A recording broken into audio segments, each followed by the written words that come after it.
Kratzner, and I'm the curator of the Red Skelton Museum of American Comedy in Red Skelton's hometown of Vincennes, Indiana. And I'm going to try to talk about his 100 years of comedy in 1 hour. So let's go. Red Skelton, for nearly 100 years, Red Skelton has been making people laugh.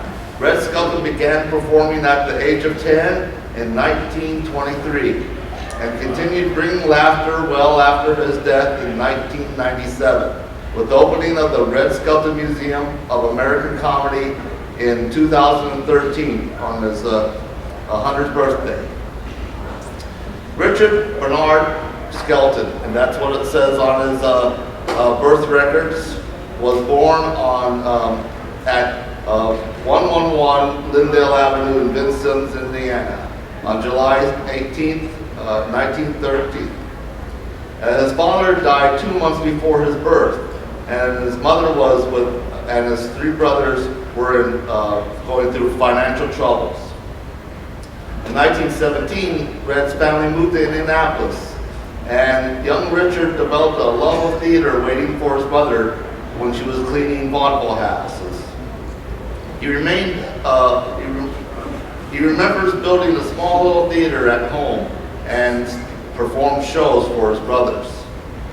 Red moved back to Vincennes, and young Richard Skelton became interested in the comedies around the age of 10. After he saw people laugh at a major comedian appearing at the Pantheon Theater in downtown Vincennes, Red tells the story that the comic was Ed Wynn, but we've done some research, and we can't find any documentation that Ed Wynn ever appeared in Vincennes. Our research shows that it might be a comedian, Raymond Hitchcock. Raymond Hitchcock appeared in Vincennes many times. He was a comedian mostly during World War I, and he did parody songs. He was very popular at the time. But however, whoever it was, this was a special moment that encouraged Red Skelton to become one of America's clowns.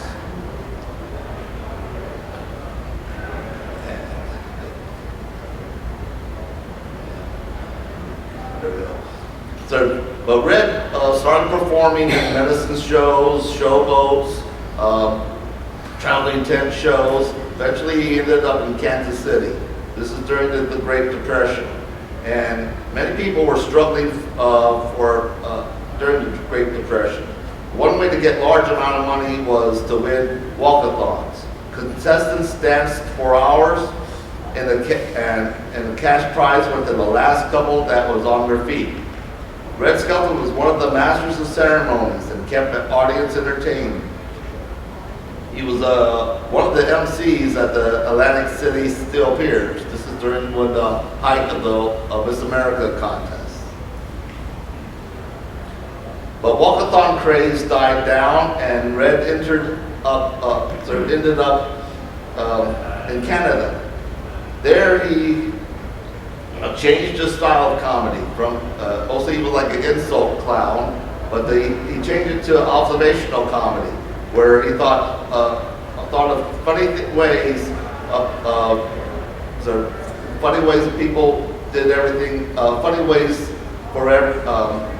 that people did everyday routines. His Dunkin' Donuts became a big hit. This routine got him invited to President Roosevelt's birthday parties. He received national attention when he performed it on Rudy Valley's radio program. Rudy Valley was the greatest thing during this time, and everyone listened to Rudy Valley. And this is a sample of his donut routine, and it was in film Having a Wonderful Time with Ginger Rogers in 1938. From Dunkin'. And remember, you can always tell a man by the donuts he keeps. I'd like to try and show the different way our campers dunk and the way to dunk properly. Now, thank you very much. That's all.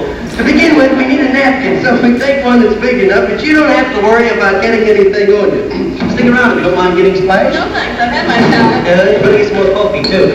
Now, the next thing you do is find the temperature of your coffee. Coffee should be at a certain temperature when used for dunking. If it's too hot, the donut will become soggy before you can eat it. So you use the index finger as a thermometer. Woo!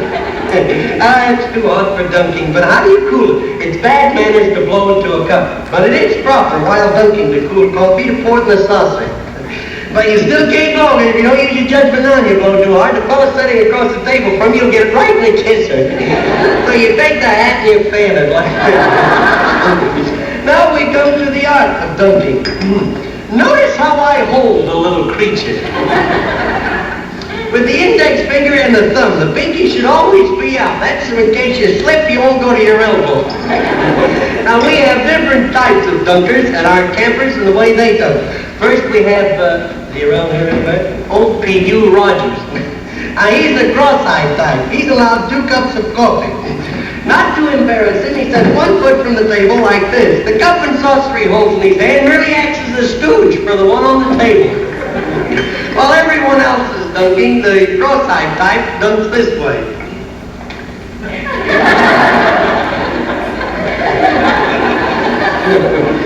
Then we have... Pardon me while I rinse that last baby down. That was a big hit. Like I said, he went to Roosevelt's parties. The Salvation Army picked it up, and just he was known as many donut societies just used them up. And he eventually got his own radio program in 1941. Where he introduced a range of his many characters.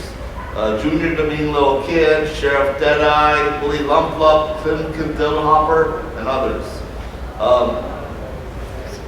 The cast included the band leader Ozzie Nelson and singer Harry Hilliard of Ozzie and Nelson Band. His favorite character was Junior, who said, "I doed it," before he was going to do something naughty. The phrase later was used by the armed forces and to the public to motivate them to help out fight the enemy during World War II. People sacrificed money, scrap metal, time, and they said, "I did it. I helped my country."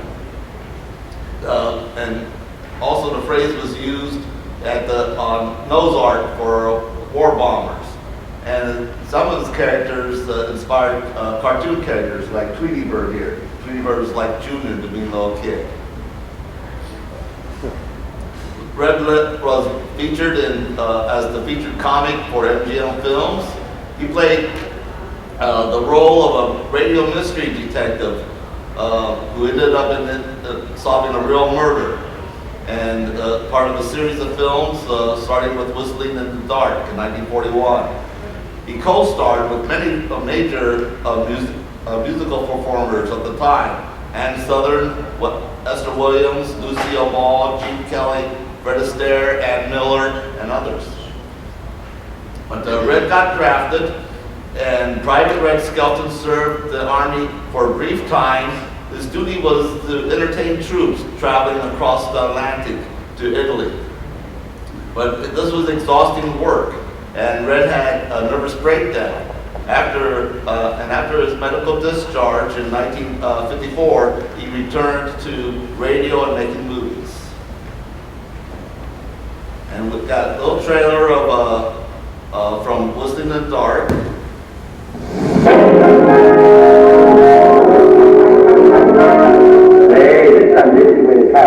Have you boys had a lot of experience? We have. With coffins. Oh, good. What?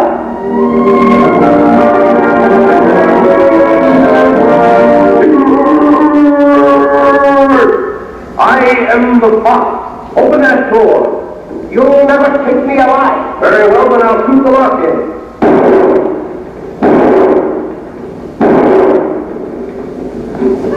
You just heard another thrilling drama by the master brain of murder, the fox, who creates and solves each of these perfect crimes himself. Ladies and gentlemen, we now reach the event. You wish to service here. We merely lying on the box you will find in her. You mean you want me to kill somebody with a weapon? You just do the thing. We'll do.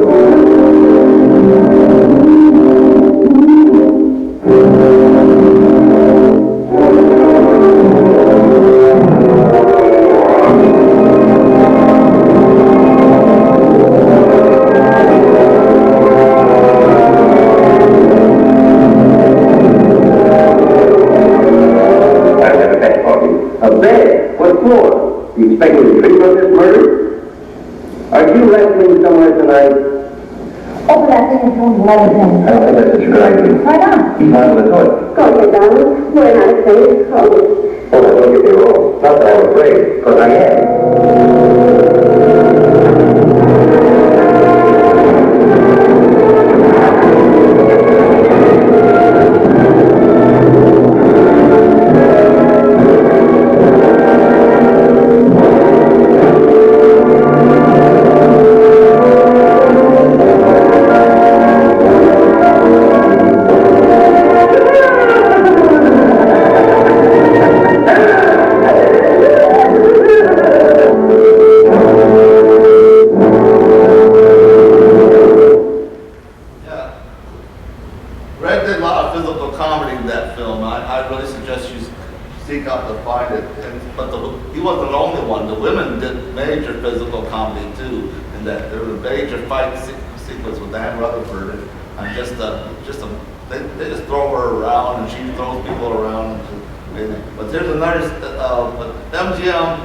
Mostly was known for musicals, and Red was the featured comic.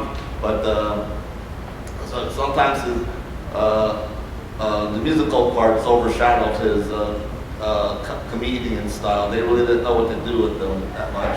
But here's an example of a trailer from Dewberry with a lady with Lucille Ball. Oops.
So Red Skelton was a visionary when he signed his MGM contract in the 1940s because he had a clause in it written that he could do a television.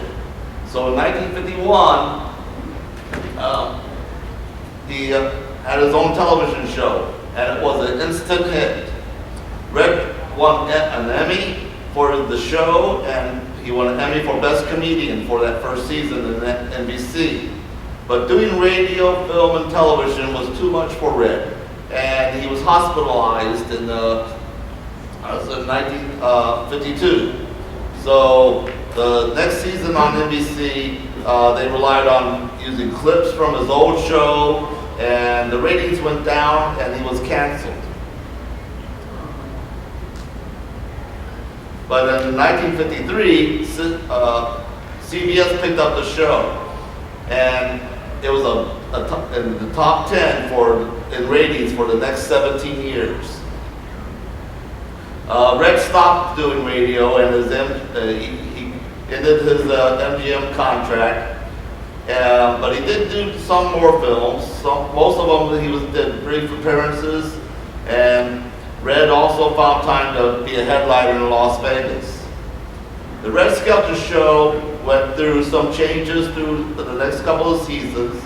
Some people just remember sort of the end part where he said, "May God bless," but there was lots of evolution in this show before that. Red, when he first started, he played many characters in the one episode. He introduced, and Freddie the Freeloader was introduced on the second season. And there were seasons where he played just himself without any major characters. He was just so it was just Red Skelton, and he was in different situations. But the big change came in the half-hour shows is when he played one character per episode.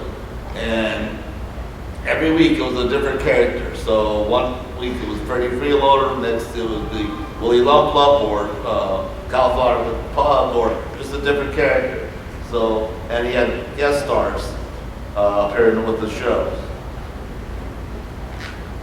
And but the show later became an hour program in 1962, and it included dance and musical numbers. It also had a special segment called the Silent Spot, where Red performed a skit without words. So it was all pure pantomime. So Red, and he had musical guests there that ranged from opera singers to rock stars, rock and roll. So he had very much of a variety show. But the next big event for Red Skelton was near the end of his seasons in 1969, and he got national attention. This is during the country was going through the Vietnam War, and people were protesting and burning the United States flag, and that upset Red. And he wrote a piece called the Pledge of Allegiance, putting meaning to each word, and and that became requested from CBS, and he performed that wherever he could, and it's still being performed and requested on the internet right now. Web pages are showing it all the time. But another unique thing was, again, during the conflict was, and the people were protesting, his friend, John Wayne, did a TV special called so Swing Out, Sweet Land in 1970, where John Wayne had many guest stars perform segments of United States history. And one segment he had Red Skelton playing Benjamin Franklin, and with a special guest star. And this prayer here, he puts out a page a day, guaranteed by the First Amendment that whatever he prints, folks have a right to read. Let's go ahead and see what's news.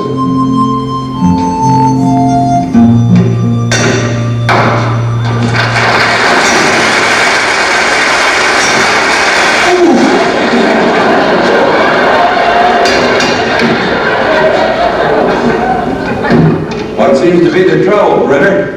Oh, I can't get this darn thing to work. Why don't you get it fixed? Fixed? Fixed? You can't do that. Have you heard of freedom of the press? Can't fix the press, you know. Can you make a good living at it? Yeah. There's big money in printing. Wait a minute. That bill has Martha's picture on it. Okay. Well, then you said put Washington's picture on it. I didn't say which one. Well, anyhow, she was right, George. Especially from the back.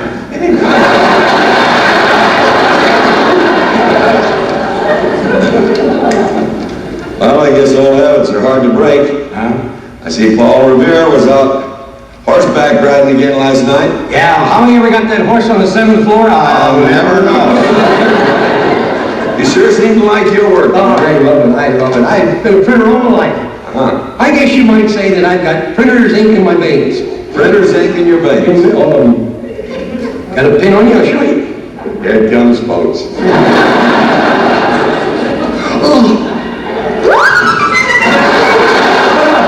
My right arm doesn't know what my left arm's writing. I sure would like to know how this whole shooting match works. Well, you're too late for today's paper. Oh? Oh, yeah. You already put her to bed. Oh, too bad. Want to go upstairs and kiss her goodnight? Say, why don't you mosey out to California and get rich in the big gold strike? Gold Strike, California? That doesn't happen for 50 years. I know that. But look at the head start you'll get.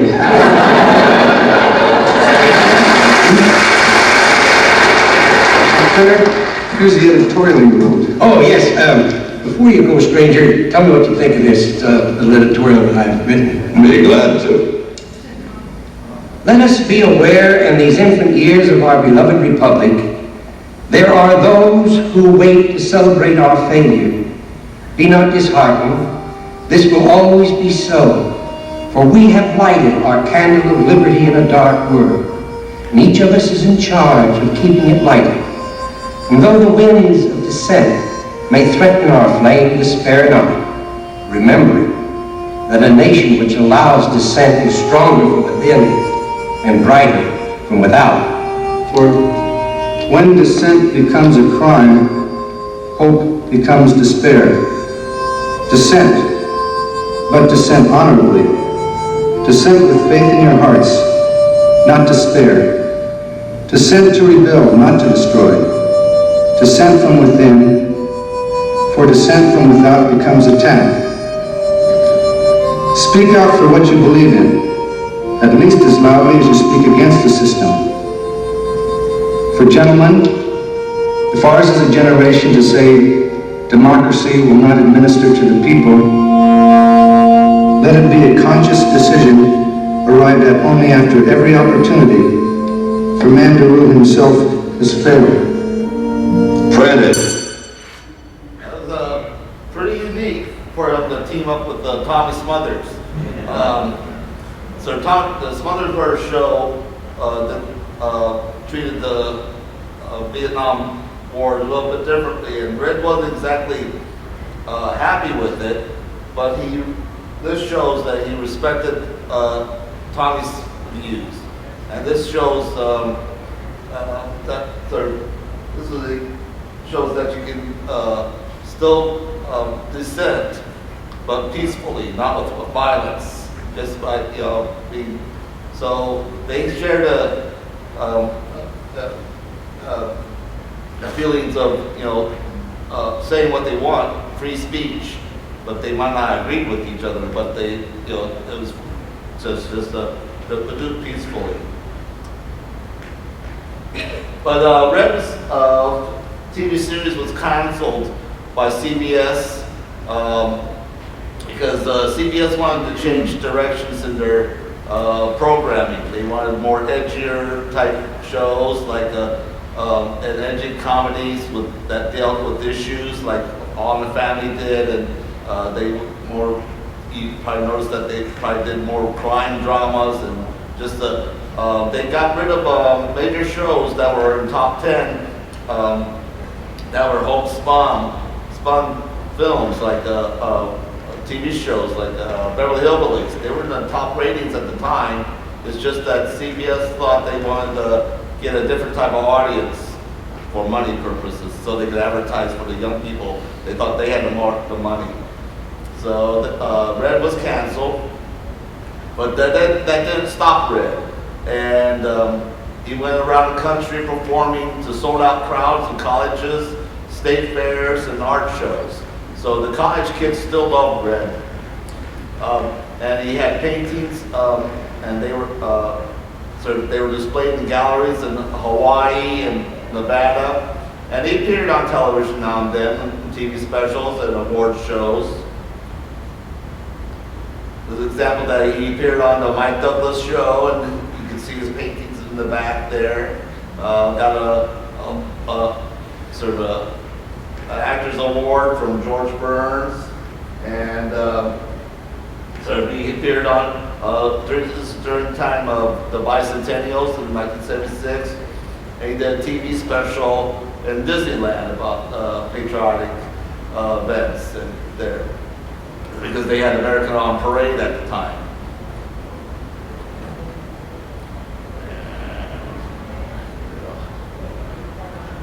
But in the 1990s, 97, Red died on September 17, 1997.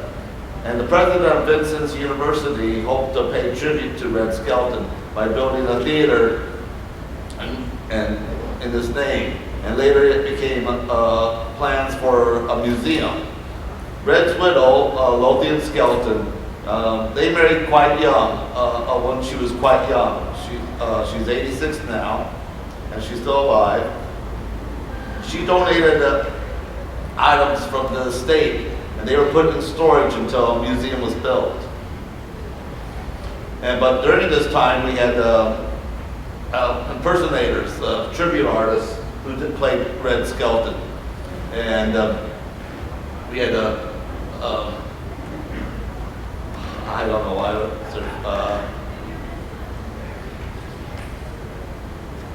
I've gone blank on the first one. I've been rehearsing this all the time.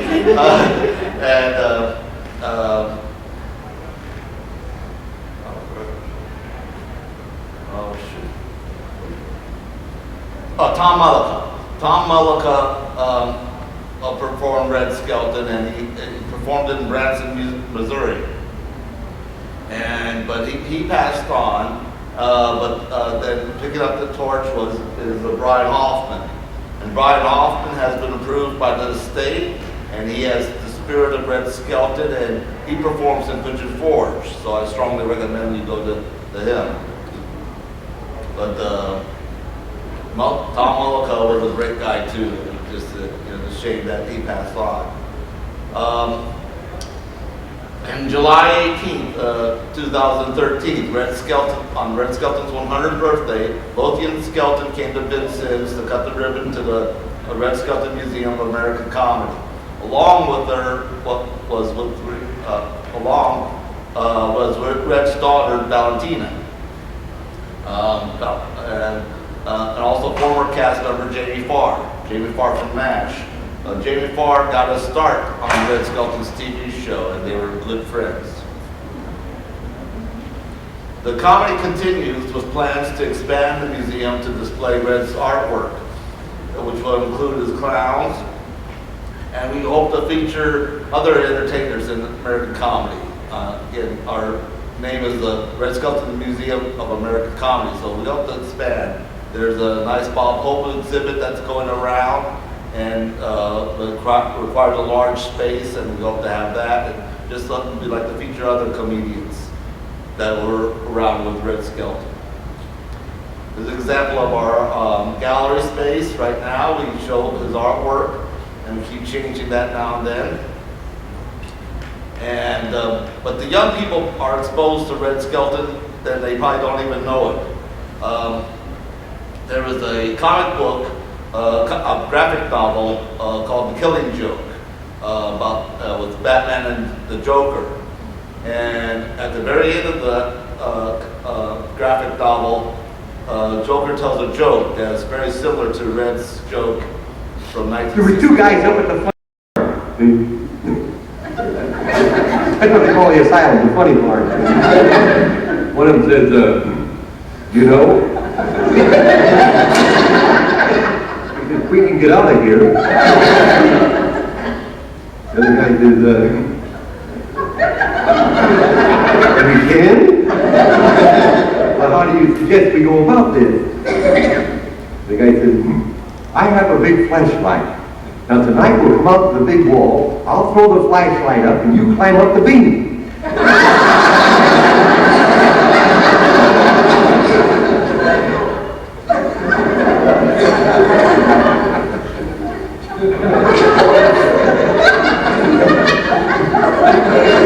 You really think I'm nuts, don't you?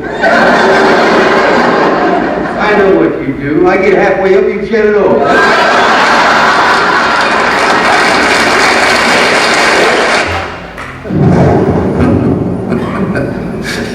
You know, it's funny. This reminds me of a joke.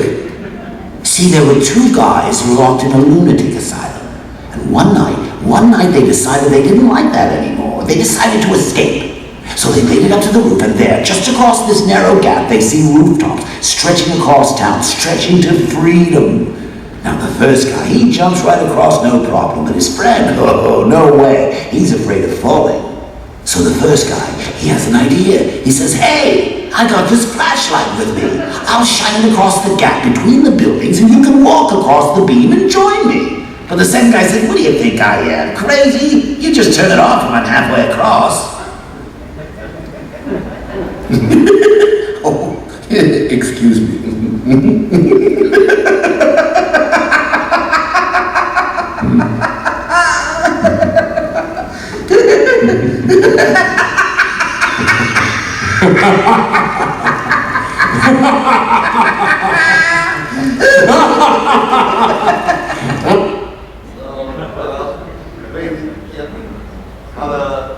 I was exposed to Red Skelton even before I knew it by watching the cartoons. You know, with the characters they did, Tweebird and Yosemite Sam is based on Deadeye. And the I Do It jokes you can probably hear from the cartoons. Now I know the contents behind it, but people were exposed to Red Skelton. Young kids were exposed to it without even knowing it. Well, the museum's only about 11 hours away from here. It's in Indiana. We're right on the border of Illinois and Indiana, just about hours away from Kentucky. The big city is Evansville, Indiana. And I hope you can come sometime. We have festivals every year and other events. So we'll have a festival on July 18th. Lothian Skelton comes practically every year, so she'll probably be there. We're hopefully featuring clean comedians. That's our goal. And we'll have other guest speakers. There's the information. I have a table downstairs. I have some freebie stuff, some posters that, you know, like I said, we got the items from the state, and Red had prints that he had when he was alive. He would sign them off, and we have, you know, we have quite a few of them left over, so we can give those out for free. We have some bookmarks, some buttons from our past festivals, and yeah, so we're on the website. We have a Facebook page. We're going to be changing our Facebook web page eventually, and we're working on that, making it better. We have a YouTube page where I show some episodes from the Red Skelton show and some other interviews that he's done around the country and other home movies. And and we have I give you a sample of the webpage, free episodes on the YouTube, but there's the perk of becoming a member. You can we have access to the practically nearly his whole collection of TV shows, and there are. I'm still looking for about 10 more episodes that were not in his personal vault. We got this vault from LA, so I have to do some hunting. Maybe some UCLA or the Library of Congress has those missing episodes. So eventually we'll hopefully get those out to the public eventually. In his archives, we have tons of his personal items, his papers, his jokes, his letters to his wife, scripts, mostly from his hour program. And lots of, he was a big autograph hound, and that's what we're going to feature next year is his autographs. He has autographs from Marcel Marceau and Alfred Hitchcock and Rolling Stones. We have contracts from all the sort of our episodes. So we, and they have their signatures. That you saw a picture of Diana Ross appearing on the show. We have her autograph, and so and I'm still going through his papers. He wasn't exactly the best organized person. There's a box I go through, and I have to make like 10 different piles based on what the subject is, either a letter, promotional, or just personal items. So I have to sort them out. And then I still haven't gone through exact details. The trick is to sort them out first. So, but that's our museum. And, we're on, like I said, we're on the webpage. If you, I probably can't get that here. So if you if there's any questions, I feel free to ask. Yes, sir. I've been to the museum. I really liked it. It's a quality museum. And I especially liked, I don't know how, it's been a while since I've been there, but I don't know if it's still set up the same way, but we got little galleries for like each character with the costume, Clump and Right. Hopper and all that. It's very nice. Yeah, we have the costumes, we have the awards, photographs. We're getting interactive now. So we have clips from his TV shows, and we're just we showed more trailers of his films, and we're going to get more touchscreen sections where you can see, you can touch and see his skits. People are familiar with his Guzzler's Gin skit, so we have a screen where you can touch that and see it and his other routines. So, so we're trying to get into the multimedia section, and we change our exhibit now and then. And we just finished off. We're celebrating this comedy Centennial, and that's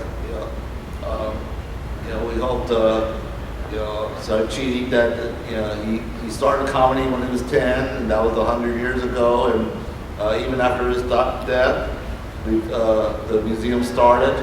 So we'll hope to keep his comedy going for another 100 years. Anyone? Yes. I just have got two short anecdotes for you. One, I remember I loved the show as a kid. And one time in third grade, I was actually sitting in class the day after, and I started laughing so hard, remembering a routine that the teacher made me stand out in the hall. When I finished laughing, I came back in, started up again, and I had to go back in the hall. So. But I think you're right about that his comedy is a legacy, even though some people don't even know where it came from. This is honest truth. I was sitting at my desk at work, and I work in a call center, and two young ladies were talking to themselves, and one says to the other, and he goes, "Well, how was your weekend?" He goes, "Well, my friend set me up with this blind date, and I was looking forward to it." He goes, "Well, how was it?" He goes, "He was some diddle hopper when he came over." And I have no idea how she knew where they're from, but they're so young that she said. Well, that's what we're trying to do. We hope to get them exposed to the young people. So he wasn't much into reruns. Some of his, he felt that his episodes were somewhat dated. You have to let them know about what was happening at the time to really get the jokes. He talked about Elizabeth Taylor and other things. About current events. But even with the pantomime, that's you don't need to know the English language just to see his reactions. And he just plain old silly. He told his Goodyear Heathcliff jokes are like, "Why did chicken cross the road?" Get the other side, it's a corny joke, but it's just the way he did it, and it's still a classic joke. So kids will, I think, it's just showing them up, and hopefully, they'll see it on YouTube and they'll get into it. But so one of my favorite stories is that a little girl at the age of 10 was introduced to Red Skelton by her parents, and she wanted to come to the museum on her 10th birthday. So I just, it's ageless. It's and hopefully it'll go to more generations. Yes, sir. Just the other thing I remember about Red Skelton is when I was off from school in the summers, I worked as an usher at the grandstand at the Ohio State Fair, and he did shows there regularly. Mm-hmm. And there were a lot of varied entertainments there. I mean, the Osmonds and all, really top stuff there for a while. We're talking in the 1970s. Yeah. But I remember his show as being the funniest, the most entertaining, repeatedly show that I saw there. And I saw his show multiple times, and it cracked me up every time I saw it, even though I knew what was coming. Yeah. Being an usher in the grandstand, seeing this every time. He had such a range of pantomime skits and jokes that, and he sort of did the same show now and then, but he kept at it. But he had a whole bunch of stuff that, before a show, he passed out a card with his listings of his skits, and people would check them off, sort of what their favorite skits are, and he would base the show based on what people requested. So it was a little different every time. And he also was friendly. He came to the town wherever he performed, and he tried to be there early, a couple days early, just to walk around. He shopped at the local shops. He was a big camera buff, and he went to the sort of Kmart and to get camera equipment and props. He met people, just off the street, and he never refused the signature. He would sign anything. He jokes about signing the spitball, and he probably would if he someone approached it. Just anything he could sign, he'd sign. So he was very friendly. He was, and after the show, it was the hardest thing to get him off, to where he had to go. I met him twice at Ball State in Muncie, Indiana, and they had to pull him off to go take a plane because the next day he was getting a major award in L.A. But there's just, he was just kept on talking. If no one, if he didn't have a handler, he'd just stay around and get lost. He's a very active Shriner in Somerville. Yes, he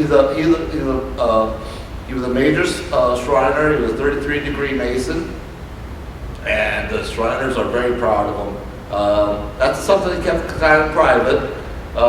He went to children's hospitals and just helped them out, and so it was very. He was devoted to the Shriners. We have quite a few collections of his fezzes that he was practically everywhere he went to. There was a temple.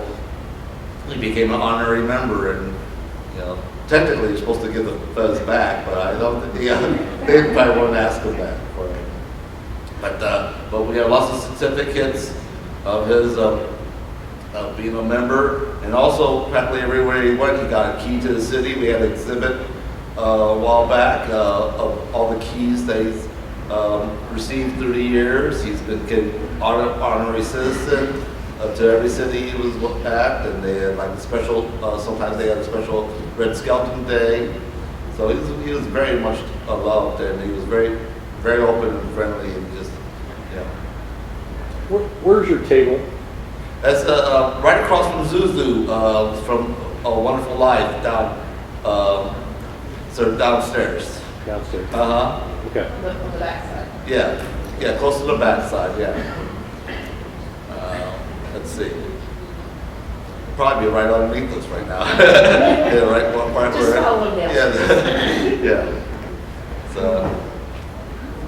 but I'll be there till 5 o'clock. That's when the place closes up. And but yeah, if you're, he covered a whole bunch of interests. If you're in old time radio, spent 10 years on radio. Major, sort of contribution there with, like I said, Ozzie and Harriet were in his first season on radio. And then, motion pictures, MGM movies. Then it goes 20 years on television. Was highly rated. And then artwork. His clowns are best well known, but he also did still life, landscapes. He was into Japanese art for a while. And he had a unique clowns. Circus clowns love him because it's Freddie the Freeloader character. So if you're into clowns, we get lots of requests. A lot of people want to donate items, and that's another. Where people thought we were just a clown museum, but mostly we concentrate on Red Skelton, and we don't have much room, so we have to refuse donations of clowns. But people like to bring their clown collection, and he did many paintings, and lots of reproductions are out there, and that's another thing that we just don't have room for. We're shooting for the real thing, and we'll probably get the real thing eventually. Like I said, when we open up a gallery, we've been we've got a major donation. Red Skelton is going to give us her collection of original paintings. But and as a museum, since I have more time, so we have a rule, museums don't give appraisals. I get lots of phone calls about appraisals of artwork. Museums, guidelines are, they don't give appraisals out. So if you're interested in the value of a painting, you have to seek out other sources, a professional appraiser, or maybe go to your local antique place or auction house. But those are phone calls that we get is about arts appraisals. Like, unfortunately, we get phone calls that a relative has passed on, and the current relatives don't want the paintings, and they don't know what to do with it. It is hard to put a value on them, and the market is pretty slow on his artwork. Red made so many reproductions. So that, as a collector, you probably know that it's not as rare as it used as just one or two pieces. He debated a lot of them, so that kind of decreases the value. He was in plates too. We had a lot of plate collectors have plates, and but he was in the market situation. If you're familiar with Margaret Keane and the film Big Eyes, and she did paintings of kids with giant eyes, but she also did things like that. She reproduced her paintings on the print paper, and that just gives so this gives a chance that people still getting part of the artwork, not the original piece, but still get a sense of ownership of what the painting looked like.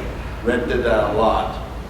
So that's like I said, we sell other prints at the gift shop in Vincent's, but you'll see a sample of what the prints are down my table. And so if you just like his artwork is very unique. There was a phase where he was really going into strong detail and texture, kind of like a Van Gogh. You can see the paint and the texture of the painting, and the eyebrows and the makeup on a clown's face. But later on, he had arthritis, and he found oil pencils worked for him. And so later on, he did a lot of sketching on tissue, and lots of, when he was on planes, he used the napkins that the planes had, and we have lots of things on fabric. And so we hope that, with this new expansion, we'll bring those out too. But yeah, so he touched upon a lot of different aspects of pop culture, and so there's something for everyone in there. Plus, as you saw from the presentation, he was part of major events in history. World War II, Vietnam, and sort of just his comedy and sort of just different styles, mime, pantomime, but also wordplay and characters and silly characters. So he's just an amazing man, and we hope to, bring back memories and bring new memories to young kids. Thank you.